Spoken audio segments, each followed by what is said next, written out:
Hey, what's going on, everybody? Welcome back to the Brushback Baseball Podcast for episode number 14. And today we are welcoming in my cousin-in-law all the way from Fairfax, Iowa. Casey Pauli is with us. So welcome, Casey. Thanks for joining on. Awesome. Thanks for having me, guys. Yeah. Still doing our social distancing, doing our best. First of all, let me give just a little background for everybody on Casey. Again, I'll do my best. If I screw anything up, you correct me afterwards.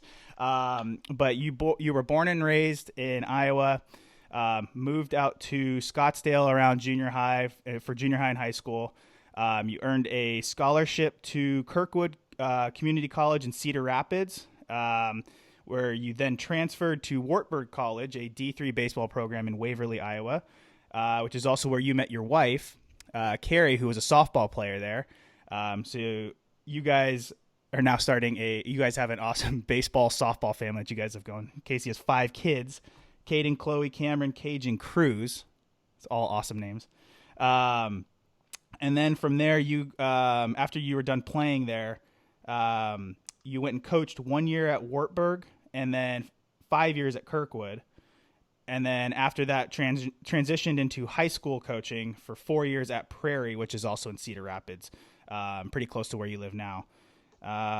So that's a little bit about his baseball background. And now, and I guess I guess after you were done and while you were still coaching, you played for the Red Top in the Iowa Valley League, which is, was that considered a semi-pro baseball league? I think I've read. Is that right, Casey? Semi-pro, yeah. Semi-pro. Yeah. Town ball. See, okay, we'll get into that, but I also played a season with them. So Casey brought me on the team for there. But one of the best summers I've ever played, or one of the best summers I've ever had playing baseball. Super fun. 2016 state champs. Right. I was gonna bring the hat on, but I totally forgot. So you weren't on that team though. I was. Oh, were you? Yeah, we moved back here in 2016. So yeah. Didn't know that. I thought you were back already. It's the reason why we won the state champs, David. You know, this is coming from the same guy, Casey, that thinks that Garrett Cole needs to thank him for being up in the major leagues.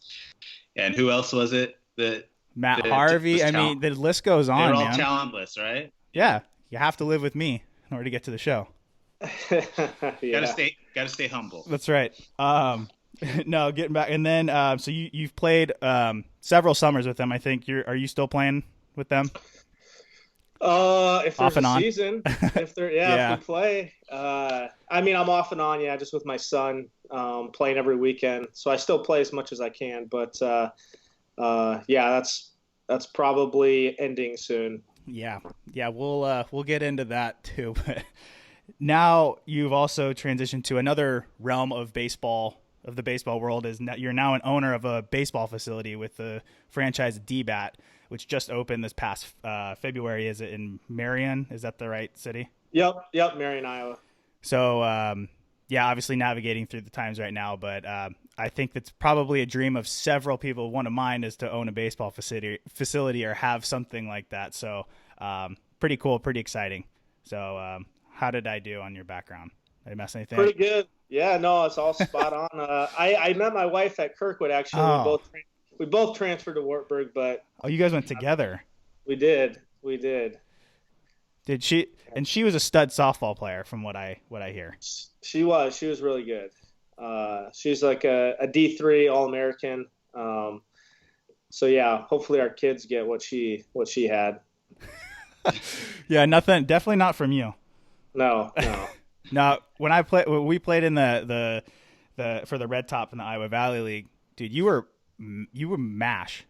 He's a lefty hitter, and you did a lot better than I did. That's for sure.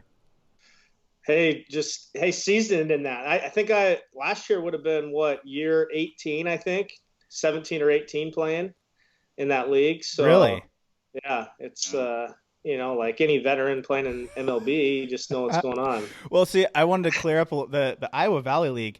It's okay, so it's, I guess, technically a summer or semi-pro, but it's like it's almost like a summer college wood bat league. It's very comparable to one of those. But a lot of the players are still active college or either we had a lot of like JC guys or even guys from Iowa playing on our team. So you have some D1 guys. I remember that everything was, I mean, the talent was really good. I was not shocked, but I mean, I hadn't seen pitching in a few years, but it was a really good league. Yeah, a lot of junior college guys, looking to make that jump. Some good arms, and University of Iowa and some other D1 guys. So yeah, it's a pretty good little league, and then some pro guys and ex D1 players too still hung on in it. So definitely was good league. Yeah, I played that whole summer with him, David, and that was kind of fun. I started to get more back and into like the playing shape and kind of seeing pitches at least on a more regular basis.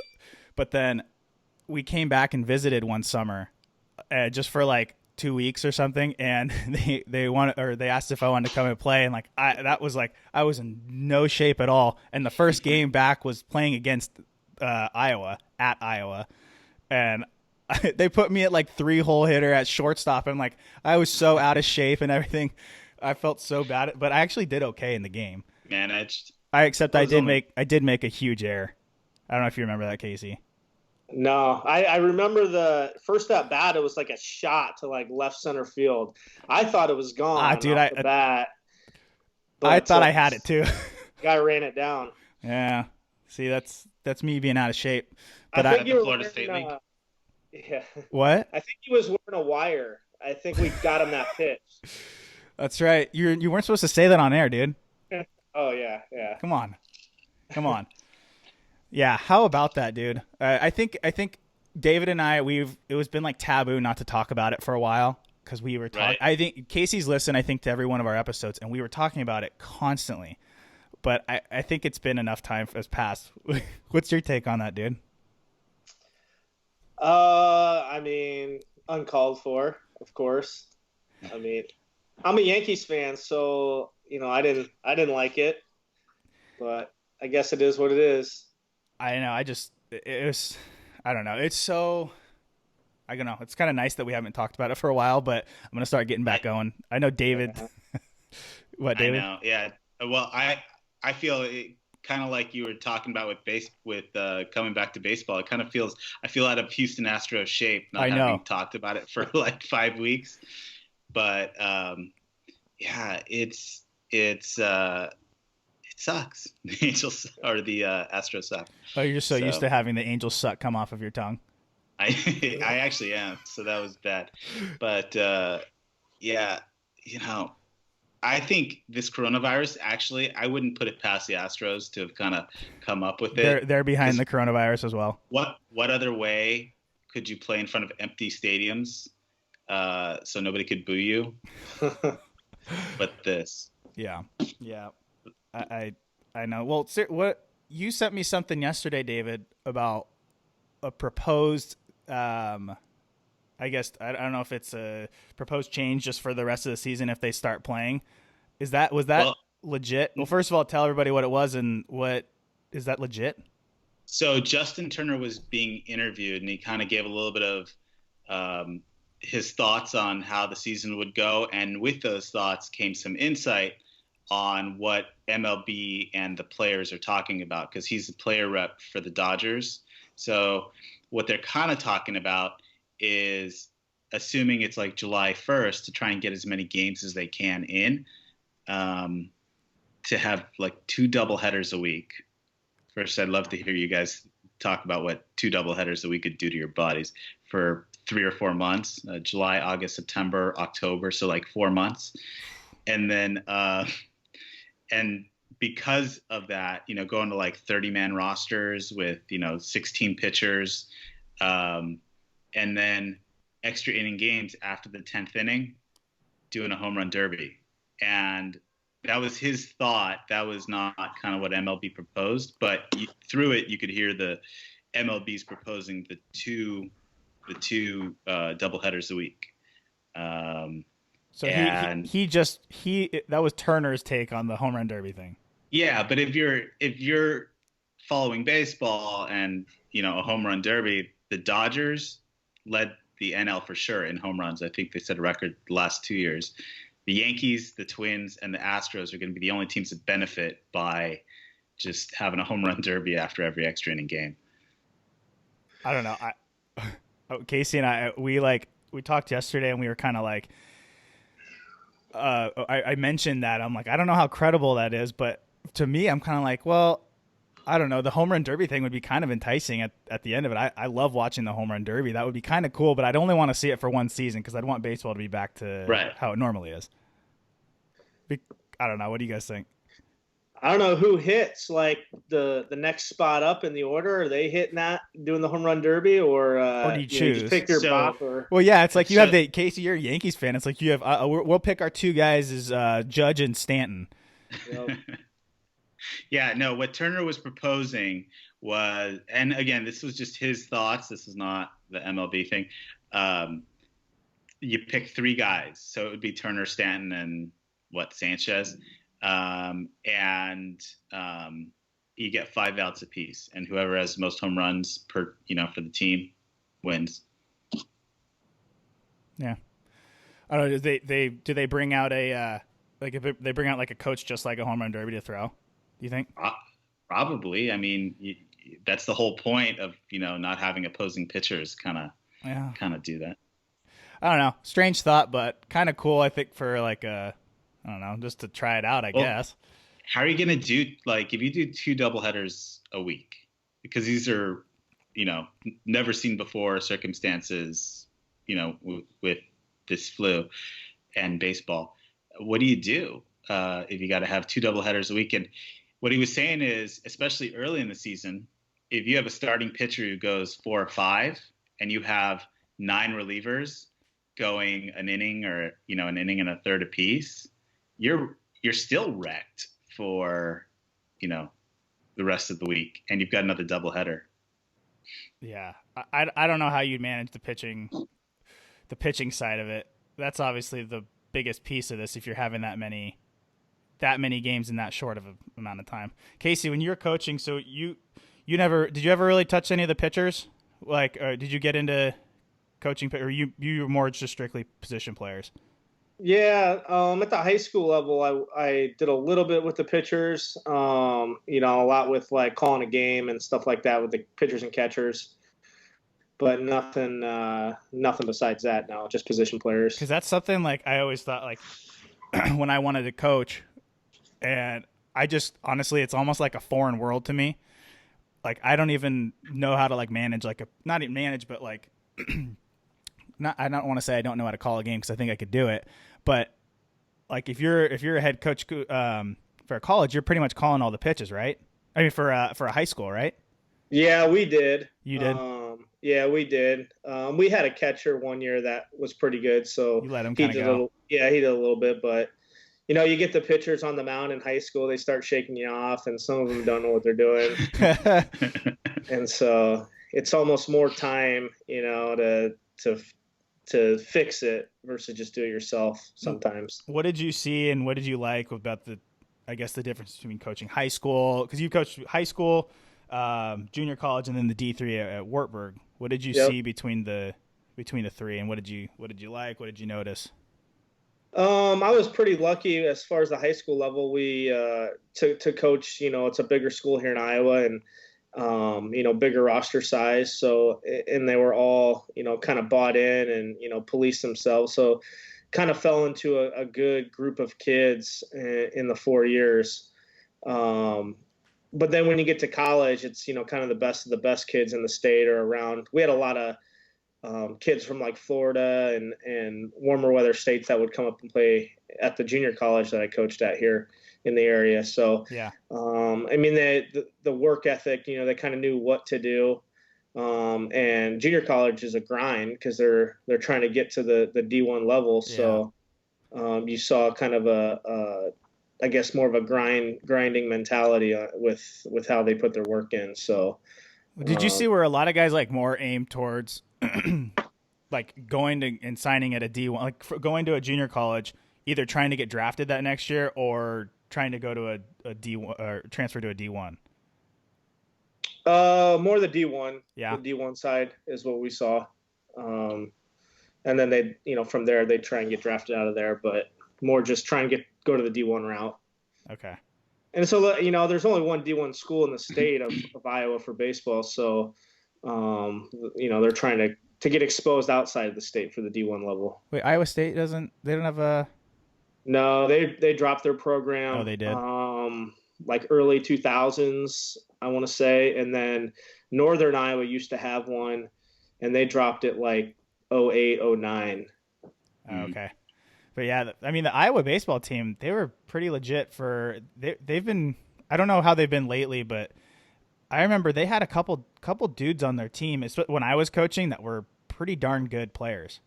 Yeah. They, the head coach there, Rick Heller, he does a really good job, in their staff developing and, bringing in the top talent. So, I mean, they get to choose, whoever they want out of the state. It's, just with them being the only D1 school, but, then they got to actually develop them. And I think they do a good job with that. Yeah.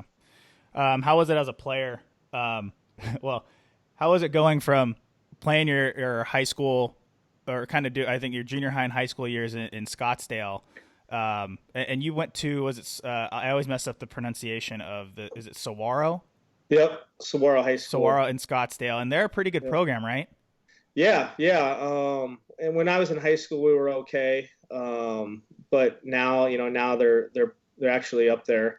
But I want to say, didn't he go to Chaparral? Yeah.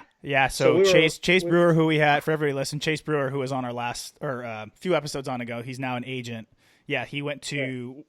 I don't know if you guys are rivals or whatnot, but I think you're in the same league, right, with Chaparral, where he went to. Yep. We were rivals actually. So they had Robin Yount's like nephew or son both Cody played Yount. there. He was I think our year, and I hung out with him a few times. Yeah. So that just bloodlines like that were playing ball there. So yeah, that was our rival. Yeah, because there's some good ball in Arizona, man. Mm-hmm. Oh yeah, I always remember going out and either travel ball or anywhere, but God, they had some grinders. Yeah, I remember. I mean, like Cole Calhoun, a guy. I mean, like those guys from Arizona. He's like a typical guy, a baseball guy from Arizona that I think of. But they were always really good when we went out to like the Junior Olympics out in Peoria and stuff. So you grew up with a lot of those guys. But how was it kind of transferring over to Kirkwood? Right, you went straight to Kirkwood. Yep, out of high school. How was it playing? How was junior college ball for you? It was good. It was good ball. Obviously the weather is probably the deciding factor there. I mean, I still remember my freshman year. It's March, and you're playing in 30 degrees, and it's flurrying, and you got to figure out how to do it. Yeah. And get through it. I didn't do very well at that. Yeah. Yeah. That was like a month we had to get through that. You probably did it just maybe once or twice. So it's a grind, doing that, but you're playing baseball, you're not working or anything, for the most part. So. Well, I guess, and you were born and spent half of your life at that point in Iowa. So you're used to, it wasn't completely foreign to you, but right. Guys like David and I, and like you put us in anything under 40 degrees and we are soft. Yeah. 50. Yeah. I was telling him it's been cold here. And I don't know. It's not now, but like I meant like November, December, and early January was really cold for us. Nah, come on, dude. He's just not used to it now. Come on, man. Help me out. No. All right. All right. And then how about when you went from Kirkwood to Wartburg? What was the biggest difference you saw in going to a D3? And what was D3 ball like? I had a couple of friends that played at some. I think Chapman around here is a pretty decent D3. Is that right? Yep. Yeah. They were actually. It was good. Like our school was good. They were kind of they've won the conference the last few years and ended up winning it 10 years in a row. And then go to a regional every year, and then moving on to the World Series. So my junior year, going into to Wartburg, we went to the D3 College World Series in Wisconsin, and our first game was actually against Chapman from California. Oh, really? So yeah, it's kind of now that you bring that up. Who won? They beat us, but they got eliminated before us. I think we got third in the nation, and Okay. they were out early. So yeah, but no, it's good. It's a good little conference for, obviously going from a junior college, you got your hopes on, D1 or whatever, but then you also have to be realistic with yourself and what you want to do, down the road. And, I was dating my wife at the time, and I could have, gone to a different school, or we could have just gone together. And, so I guess it worked out, 5 kids later. And you were a shortstop at both of those places, right? Yep. Shortstop. Pitched a little bit, but in high school, coming from Arizona, I played second, which, probably just like you, every, shortstop gets moved around. Better be able to play anywhere. Yeah. So, but yeah, I played short both at Kirkwood and Wartburg. Gotcha. I had a random thought that I was gonna ask. I've never really asked, but you were no, I guess it probably didn't apply to you, because, or maybe it did. In junior college, they start so much earlier than all the other like D1 and D2, D3 schools, right? Yeah. They start in like January. Were you guys able to start with the weather, or did you guys play a ton of road games early on? Was that how that worked? Yeah, actually, our first game, I remember being in like maybe mid-February. We started practice the first day we got back from winter break, but we'd go up to the old Metrodome up in Minneapolis. Yeah. And we'd play, 4 or 6 games up there. So that'd always be each year our first games, which was actually pretty cool to play in. Yeah. There's like 3 foot of snow on the ground outside, and you're playing ball in February. So, it was awesome. Pretty cool.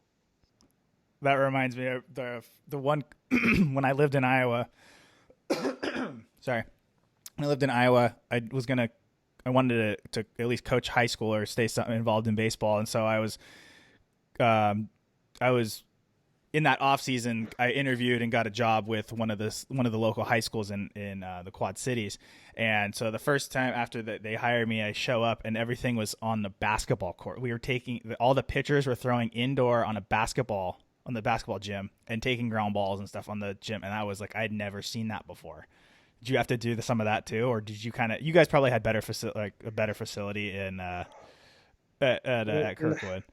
No, not really. This was 2002, 2003. So we were on the hardwood basketball floor, fielding ground balls. Dude, that's so crazy.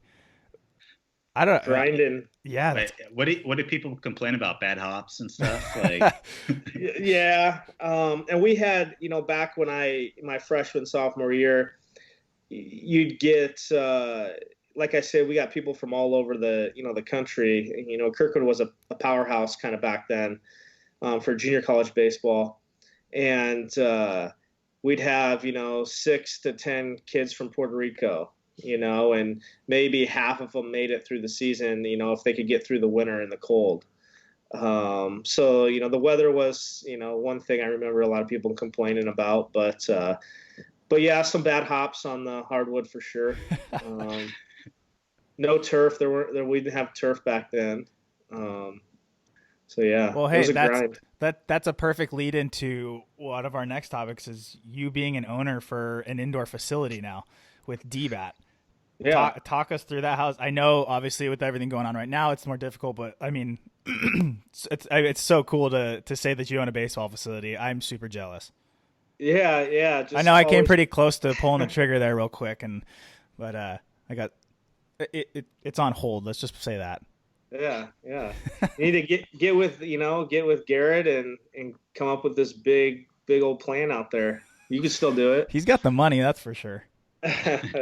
No, about a year and a half ago, or always have wanted to do an indoor facility or be an owner of one. And a year and a half ago, it just kind of came up. Actually, my old coach at Kirkwood, his son, approached me about partnering with him because they had a little small indoor facility, and so they were going to expand. And I kind of knew this DBAT franchise, or heard about it, and we just kind of looking at it a little bit more. And went into it, and a year and a half later, we're opened and opened in February, and kind of moving along with it. So it's been pretty good our first 6 weeks of being open, but then obviously tough times with the virus. So we'll get back there. So you guys, yeah, you'll get back there as soon as I mean, like I was talking to you yesterday about this. It's like if there's gonna be at least maybe a delay in the baseball season, because for everybody not aware, in Iowa the baseball season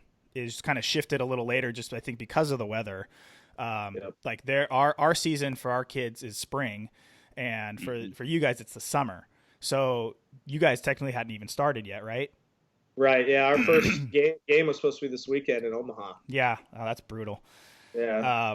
But if they are going to shift anything and maybe push it later, indoor facilities are going to be you guys would be perfect for that. Yeah. And you guys are, how many square feet are you guys, and what kind of, how many 21,000. 21,000. How many cages? 21,000, and then we've got 15 cages, a couple those hit tracks machines in there. We've got 2 of those, and then we've got these proprietary pitching machines that throw real baseballs, all run off an iPad and a swipe card, kind of like a Dave & Buster's baseball. Was that called the Mr. Fungo Man or something? Yep. Is that right? Yep. Okay. So yeah, it's pretty. I guess the kids like it. It's anything they can touch on a screen. With an iPad now, they love it. But they get their work in and cater to both. Tell you what, I want to hit off of those, like the the hit tracks. The one, I think people have probably seen it. Yeah, you can kind of do all the different modes. You can hit on the different fields and it tracks. But that looks so cool. And to like even just if you want to dive into a little bit more of the analytics or something, there's, I don't see anything like that at a lot of places, at least around here, that have that, so I would like to play with that. And then did you guys have the Rapsodo for pitchers too, right? We don't yet. We'll probably at the end of the year, we'll probably add that to the mix. The stuff with the technology, you want to make sure our instructors are going to utilize it and they're familiar with it. And so the hit tracks more so, but the Rapsodo is a little bit more. All right, we'll send Bauer your way. He'll do a full Rapsodo? clinic. I don't know what a Rapsodo is. Rapsodo gives you like your spin rate. It's the I guess analytics for pitchers. Okay. But yeah, I think so. You have the capability for a lot of those. So, how many cages did you say again? We have 15. 15, but part of those there's retractable nets, so you can open up and kind of have. And I remember when I was looking at a lot of first of all, the DBAT, the quality of all the turf and the netting and everything is awesome. I've never been into one because there's not one in our area. I've definitely been familiar with DBAT, but God, the quality looks just amazing with everything that they kind of I think help you guys kind of get set up, right? Yep. It's all, proprietary to, kind of what they do. They started it 20 years ago. It used to be Dallas Baseball Academy of Texas. That's where they get the DBAT from. Oh, okay. Started franchising it out, and I think there's going to be 100 facilities by the end of this year. But yeah, it's all their minds. They're one of their owners played professionally, and then his brother, they're kind of co-owners, and they've got it all mapped out and dialed out. So it's it's been kind of nice. So are you guys able to? How big of a space do you have if you pull back all the nets and stuff? Like a full infield at least or something. For youth, yeah. For the most part, you could definitely get ground balls in and thrown across an infield from corner to corner. You just change some stuff up, but yeah, definitely when teams start January, February, it's pretty good for them. I've seen some videos on YouTube. I can't remember what places, but they had full, they obviously had the square footage for it, but they were having full, actual youth games inside. Oh, yeah. That's pretty cool. Yeah. I think in Oklahoma City, I think they've got a big one there where they can do that. Yeah. Do you guys have, what is it? The adult softball, or the softball leagues that they play everything on through the hit tracks? Yeah, so we haven't gotten into that yet because the softball season kind of got canceled. But yeah, we do have that capability. So, and softball is pretty big around here, slow pitch. Yeah. Now, when I remember looking at it too, because like I'm obviously so baseball minded, but then there's the whole softball side too. You know, I mean, there's just as many girls that can play and need a place to train as well. Does Cari is she gonna be pretty involved?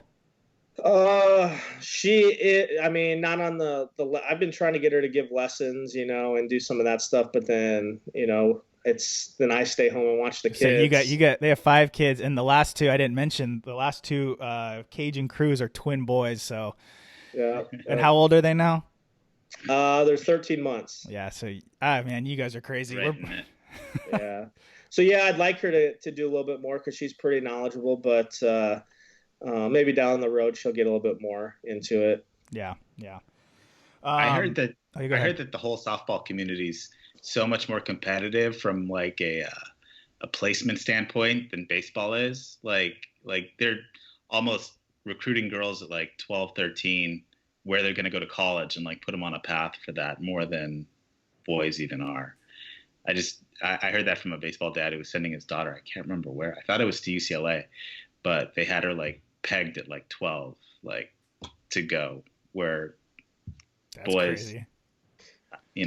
That's weird because girls develop later and, so 12, that's just nuts. Girls develop earlier. I don't know. Do they? We're not in bio. This isn't a bio podcast. But that's what I had heard from a couple people. But I don't know, with softball, every time you like go by, and there's softball fields, quite a few around us. And I feel like when you drive by, I mean, they're pretty crazy. They're pretty intense. Some of the softball tournaments and stuff. Yeah, for sure. I just working with my daughter. I had to kick her out of the cage the other day. I was gonna say Chloe, because Chloe's 7, right? Yeah. So my wife coaches her. Yeah, Cari coaches her team. Okay. So that's let them do that. And gosh, you guys are busy, man. Yeah, it's fun. You only get to do it, once. Yeah. Well, you got to do it 5 times. Yeah. I can't imagine. I'm at 2, so I can't imagine. I'm starting to. It's coming down to crunch time for us for having a baby, and I'm like, oh my gosh, I feel like I got to relearn the whole baby thing. Like I feel like I already forgot everything. Yeah, just do one diaper, you'll be good. Yeah, I'll be right back into it, huh? Yeah. All right. Well, since you're obviously you have kids that are playing in youth baseball and softball, and you're, running a baseball facility heavily, geared towards youth. What are you seeing in like the youth baseball scene in general? We talked about it a few episodes ago. Just kind of what David and I have seen. And I think obviously it's local, it's different in what part of the nation you're at. You're in Iowa. I know Caden and his son, who's going to be 9 this summer, right? Yep. Just turned 9. Actually. Just turned 9. Okay. He's a stud, and he's playing in travel ball for USSSA. Or he at least at some point during the season he does that, and you've gone out to some tournaments. But what are you seeing? Because we David and I are still on like the early end of it. We haven't really gone even into like travel ball yet. I know at some point it might lead that way, but we're still just doing pony. So what are you seeing out there in Iowa? I mean, it's probably, if I had to put my finger on it, it's the same across the country. Well, the way I look at it is it's who you get to coach the team. It's all volunteer for the most part, say 12 and under. So it's kind of luck of the draw on who's coaching the team. Is it somebody who's knowledgeable? More often than not, it's going to be a dad. So it's kind of, do you have a dad who has a little bit of experience, or somebody just forced me to do it type of deal. So yeah, it's, and then, the group of parents, on the team, if the head coach, if the head coach can set the tone, the right way, then there's probably not going to be issues. But when you find the head coach who doesn't set the tone with the other parents, then that's where you probably find more issues. I see David smirking over there. So let's hear it. Well, because if you looked at your text messages right now, literally while we're talking about it, we got a memo that our game is supposed to start with the Angels right now, and our coach is screwing around on a podcast. So Yeah. He said David sends me screenshots every time we get our notification. Timing's well, I gotta say, you know, that's what I wanted, though. By the way, sorry, I'll let you go, but that's what I wanted was I know that Tyler knows how to coach, and I know that my son needs more work than average. But if he was, you know, every year is so critical. If he misses a year with a bad coach this year, it's just so much further that he's got to catch up on any future year. Huh? You no, I mean year, like with me. If he got a bad coach, that's why I wanted Tyler to be the coach this year. Thanks. Yeah, and I also look at it the other way.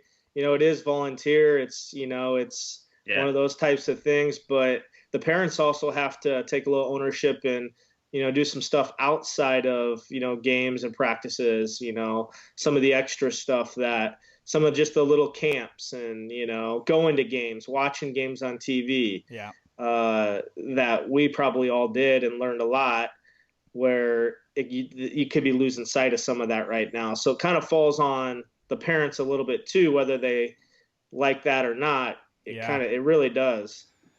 Yeah, I mean, even for Carter, it's like, you know, I think he learned a lot from just observing, watching games. You know, now I know that we won't have games. I mean, we watch the Angel game every night, just throw it on there, and he usually fixated on it. But not like I know that that's not happening right now. But we have YouTube and stuff like that, so we can watch old games and stuff.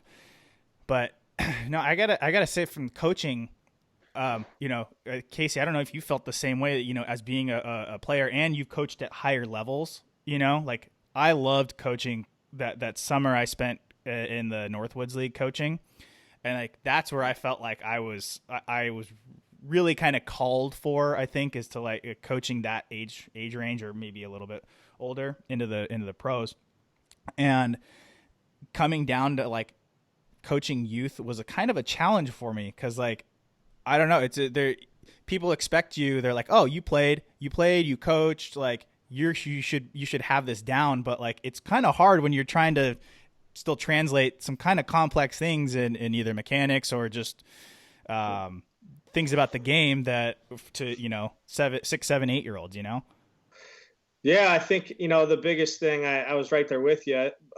But after, you know, a couple months, it's really, you just need to change your terminology. You know, nothing. Yeah. It's see ball, hit ball for the most part, you know, where, you know, college is launch angle and, you know, all that stuff where you just change your terminology and you get it's the same stuff. It's the same game.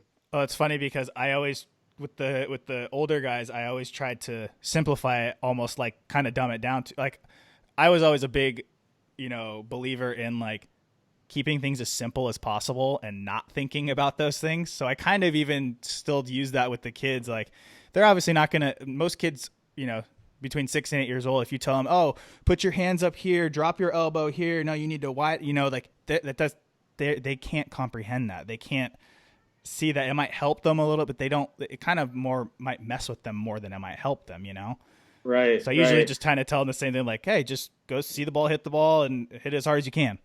Yep. One thing we do just at 9 years old is we take their exit velocity and hit the ball as hard as you can. You know, we have that's a competition. Cool. Just, you know, we're not talking anything with mechanics. You know, they're only 9 for the most part, but you hit it as hard as you can. They're gonna try and hit it hard, and hopefully it relates to, you know, something down the road. That's true. How is pitching gone for you? The transition into pitching for you and coaching that. This is our first year of kid pitch.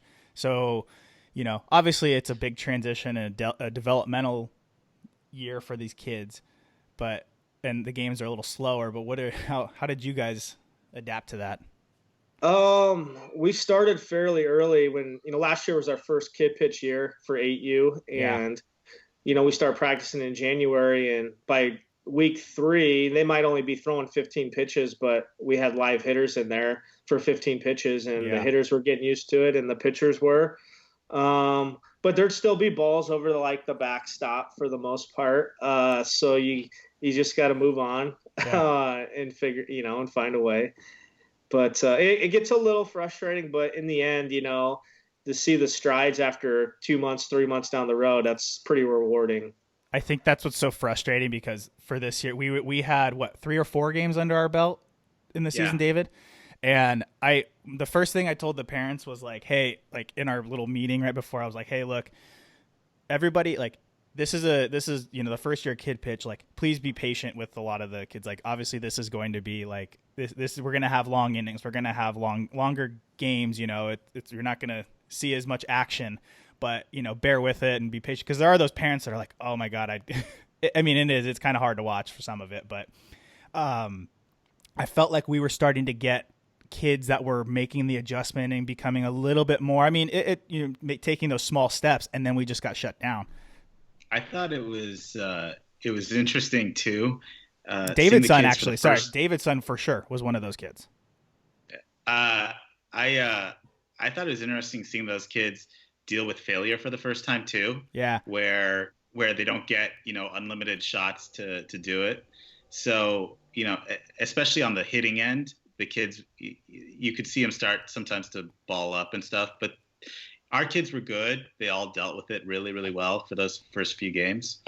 But, how do you – I think that was probably the toughest thing to watch was them dealing with failure for the first time, to me.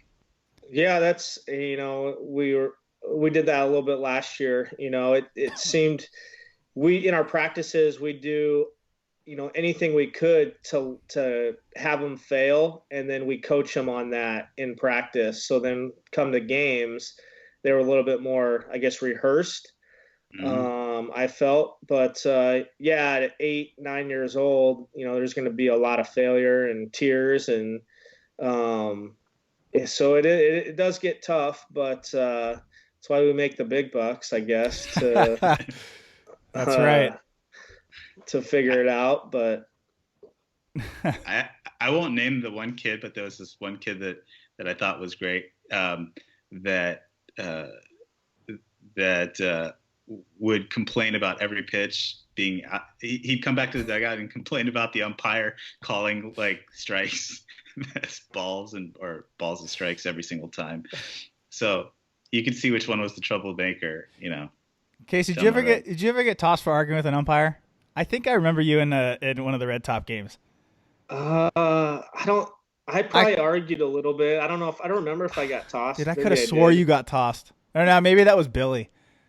Yeah, it was probably Billy. Billy, oh God, yeah, for sure. I gotta tell you, man, that summer playing was so fun. Yeah, it was. It's not overwhelming. It's not every day. It's 3 games a week, but.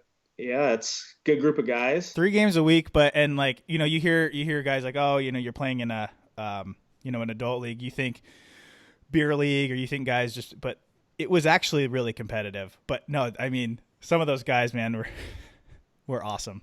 Billy being one of them. Beer after for sure. Not during the game though. Oh yeah. Yeah, we got after a little after. Do you think that was because there was probably less pressure than, let's say, being at a D1, working up towards World Series, or, in the minor leagues trying to work yourself up? Like, I don't know. Did you just enjoy the baseball more? Yeah, I think so. I think that was the first time I had picked up basically a ball and a bat and tried to play since I had been released with the Cardinals. And, it was just, nice to get back out on the field, be with the guys in the dugout, kind of do that, I don't know, just something that was kind of like, I guess, kind of therapeutic for me too. But, and then like that first hit, I think it was not the first game or something, but that first hit, I hit 2 home runs in that first game. Yeah. And that like, kind of just that feeling when you feel the bat come off the bat and you hit it good, that kind of brought me back a little bit. And I hadn't had that in 3 years or something. So that was really cool. But no, as far as like the being more relaxed, like every time I step on a baseball field, I had the same mentality. Like I was going to compete, and I wasn't. So I took it as serious as I did in any college or professional game that I played. I wasn't moving or anything like I used to when I was playing like that. But I don't know, Casey, it's probably the same for you. I mean, when I stepped in between the lines, I still had the same competitive juices going. Oh, absolutely. I mean, I don't like to lose, I don't know who does. So yeah, you're hate to focused lose a more than you little love to bit. win. That's right. Yeah. But no, I think you get, 12, 13, 14 guys with, similar mentality, and that's what made it fun. And then same with the other guys on the other team, they kind of had that mentality. So, just going out and competing and having fun. I know I said it earlier, but dude, you were really I was really impressed when you hit I felt like you got to hit almost every at bat. I know it wasn't, but dude, you mashed that summer that I played with you. What was your kind of what was your approach? Like, what did you think of? What was your plan when you went up to the plate? Like, what did you I don't know, what did you kind of learn and develop through playing and kind of your mentality at the plate? Yeah, it's I mean, I was always aggressive at the plate. If everyone, Coach Sadler, who coached, Sadler's awesome. Tell him I said hi, by the way. I will. He always hated it because I always, would swing at the first pitch. And I'm like, it's right there. It's a fastball. It's like I'm going after it. I'm not sitting here watching pitches. Yeah. So it's, you get a fastball, you go after it. And I didn't really hit for, home runs or for power. It's just get a hit and move on to the next guy to drive you in. But that was my approach. Just you get a pitch to hit, go, and be ready for it. Yeah, I was always a big first pitch. You get that first pitch heater all over. I want to hit a fastball. I didn't want to hit a curveball. I didn't want to hit a changeup. Right. I wasn't worried about any of that until 2 strikes. Yep. And the 2-strike approach, now it's you don't see that as much. I like to teach it, but I don't know, hit the ball middle or the other way instead of striking out. I hate strikeouts as a hitter. It's so funny because I'm tuned the same way. I hate strikeout. Like walking back to the dugout after striking out, I hated that. I hated that feeling walking back. But especially on a 3-1 count or 3-1 swing, you normally would take on a 1-2. You're taking your home run swing on a 2-strike count. Just see, but that's everything now. I know strikeouts. Nobody cares about strikeouts anymore. I know. Which I don't know. I mean, I guess if that's the way in the big leagues, I don't know.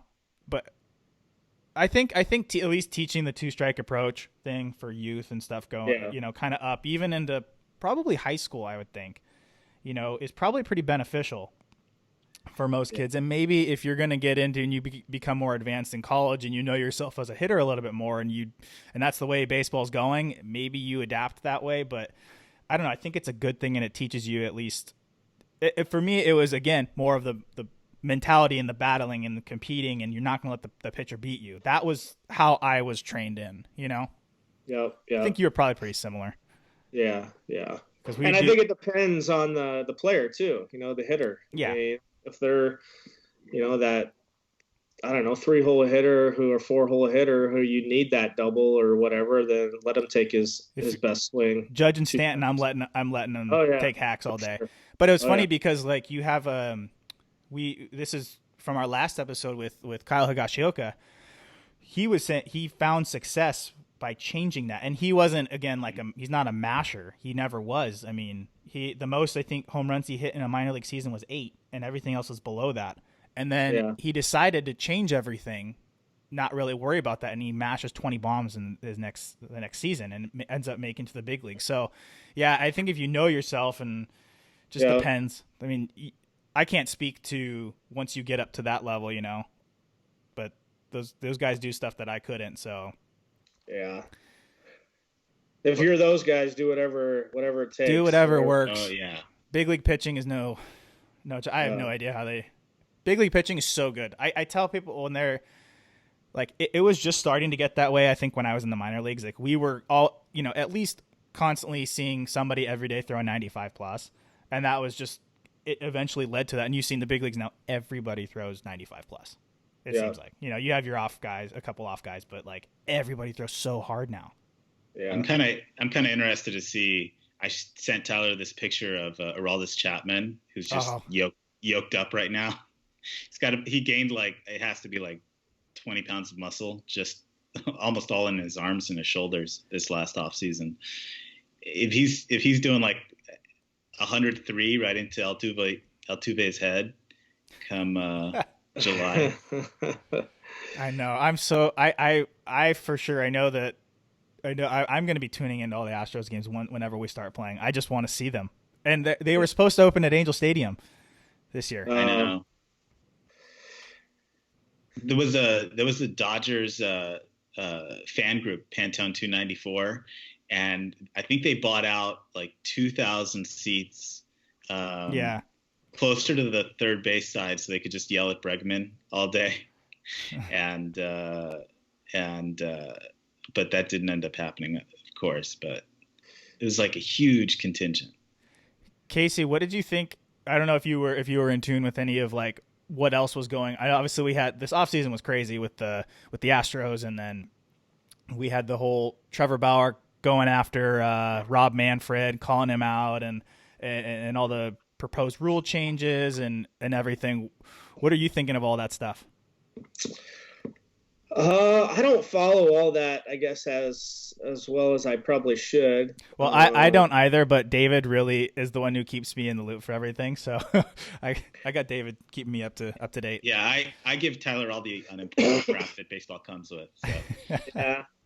I do want to see Bauer, if possible, face the Astros and see if, he's got the balls to throw. But I guess other than that, I think it's going to be weird when they start getting dotted with no fans in the stands, if that's what it comes to.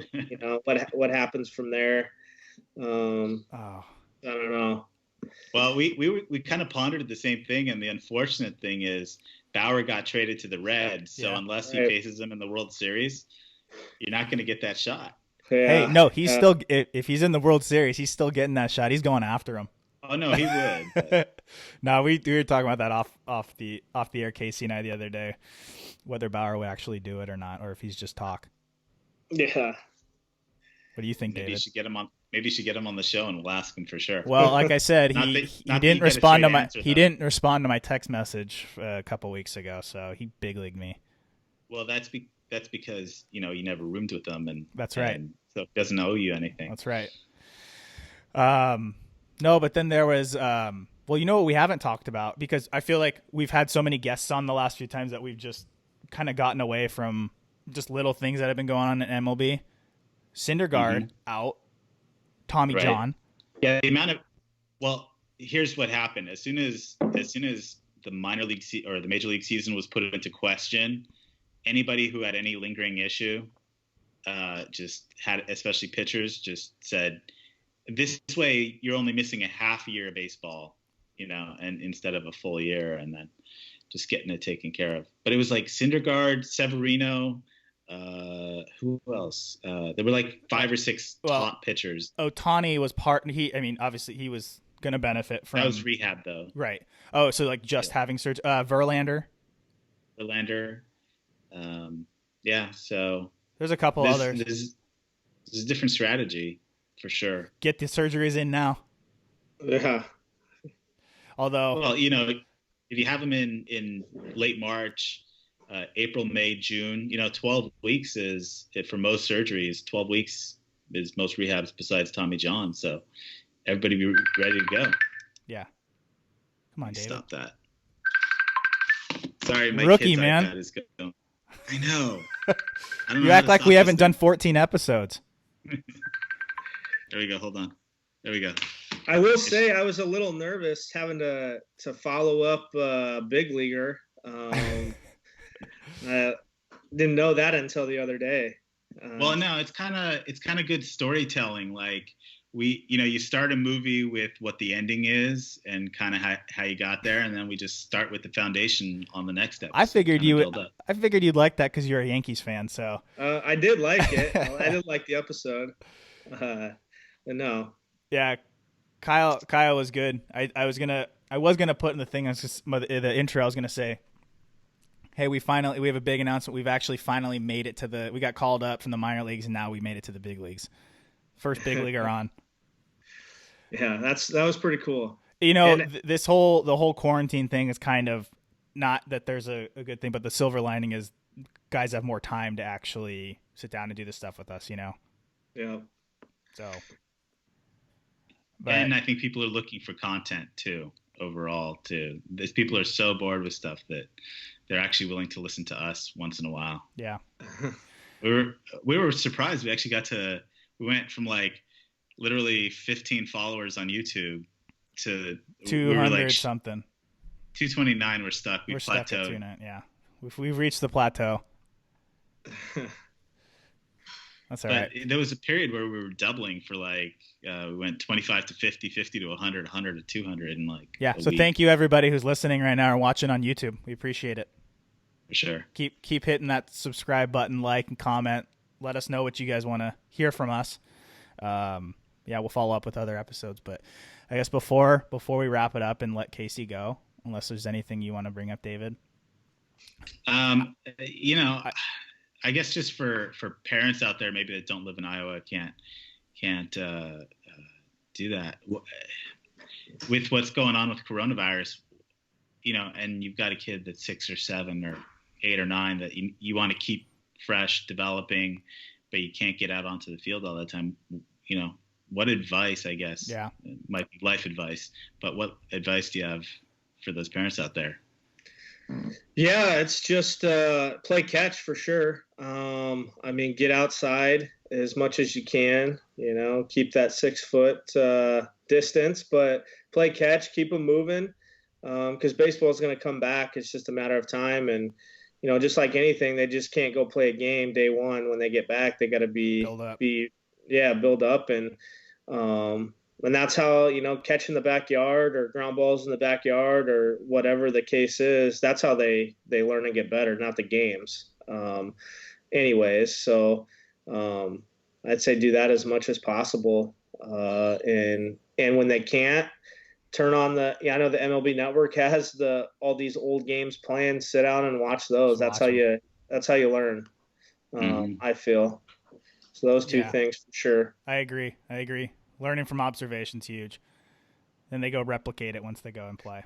I did. What I'm doing is for my team, I've sent out video links of, different drills or, I found some fun videos to send out too, but I don't know how much they're enjoying them because they're kind of blurry. It's like Cal Ripken and Billy Ripken in their backyard, you know, those videos. We've seen those because in the coaches meeting that we have with our league, they always send it the Cal Ripken one, the USA baseball videos, which are pretty decent.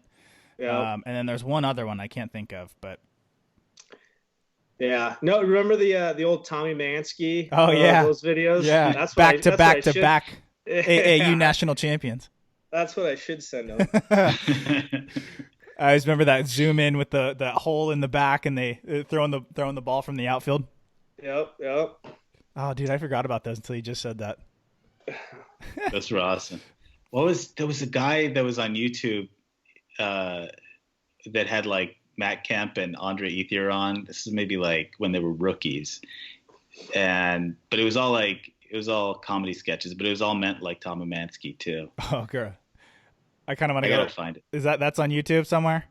It's somewhere down on YouTube. Yeah, I'll find it. I gotta find that. That's awesome. All right, well, before we let Casey go, I just wanted to bring with you guys. Have you guys watched Tiger King? Yes. Yep. Dude, I just finished that 2 nights ago. I was going to start the intro to this video going, hey, all you cool cats and kittens. This is Carol Baskin here. But just sucks you in. I know. Gosh. Every step is so much more fun than the last. What do you guys think? Carol, did she kill her husband, number one? And then what's going on with Joe Exotic in prison? I feel like everybody did everything that they were accused of doing on that show, just flat out. Everybody's guilty. Yeah, Baskin did that. The doctor whatever has a cult going on. Bhagavan. Everything is what you see because they're probably too stupid to scheme up a bunch of stuff. They're just what it is what you see almost. I was truly entertained by that, and I was kind of bummed once that last episode was done. Yeah. Yeah. What was it? Oh, I heard tragedy. What's his face? Tiger King got coronavirus. So Nuh-uh. he's actually got coronavirus. So they're like, hopefully they keep him safe. Hopefully he gets the medical treatment because I want a season 2. Oh man, that is crazy. All right, well, Casey, we'll let you go. I know you got 5 kids running around back there, so thanks for taking the time. Thanks, Casey. And good luck with everything with DBAT. When we come and visit, I'm hitting off the hit tracks. I'm just saying that right now. For sure.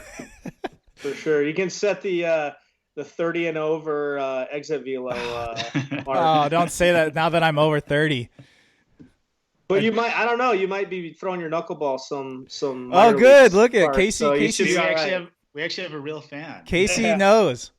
So I haven't said anything to Clarissa yet. I'm waiting for the right time. Okay, good. But I'm going to need your help. Yeah. Oh, for sure. So, like I said, I know you've seen it, but actually I haven't been able to throw the last few days. And then we got rain coming. So I got to figure something out. I got to get back. I'm still training for 2021 spring training.